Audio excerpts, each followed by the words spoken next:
Visakha drugs కేసులో ఎప్పుడైతే ఈ బస్సు దొరికిందో ఇక్కడ నుంచి కథ ట్విస్ట్ అవుతోంది.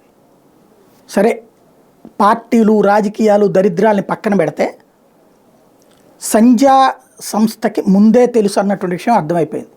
వీళ్ళకంట 3 రోజుల ముందే ఒక మీటింగ్ పెట్టుకున్నారట.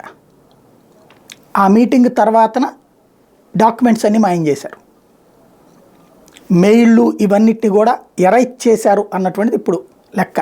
అది రిట్రీవ్ చేసే పనిలో ఉన్నారు. అంటే వీళ్ళు ఎవరితోనో ఒప్పందం చేసుకున్నారు.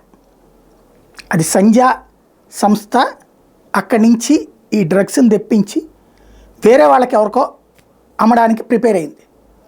అదంతా ఆన్లైన్లోనే నడిచింది, వ్యవహారం త్రూ మెయిల్స్ ద్వారా నడిచింది. అట్లాగే అందుకనినే ఆ ఎలక్ట్రానిక్ డాక్యుమెంట్లు ఇవన్నిటిని కూడా జాగ్రత్తగా ముందుగా ఓ బస్సులో పెట్టేసి సిబిఐ వాళ్ళు రాకముందే దాచేసింది. అంటే సిబిఐ వాళ్ళు వస్తారని కూడా దానికి తెలుసు, ఇంటర్పోల్ కంప్లైంట్ వాళ్ళకి తెలుసు, సిబిఐ వస్తుందని తెలుసు. అప్పుడు ఏం చెప్పాలో కూడా ప్రిపేర్డ్గా ఉన్నారు, లాయర్లు ప్రిపేర్డ్గా ఉన్నారు. మీడియా వీళ్ళకి అమ్ముడుపోయేటువంటి మీడియా కూడా దాన్ని రాజకీయంగా తీసుకెళ్ళి వీళ్ళని కాపాడేందుకు వేసిన ఎత్తుగడే రాజకీయం చేయటం. ఇదంతా పక్కా ప్లాన్డ్గా ఉన్నారన్నటువంటి విషయం అర్థమవుతుంది.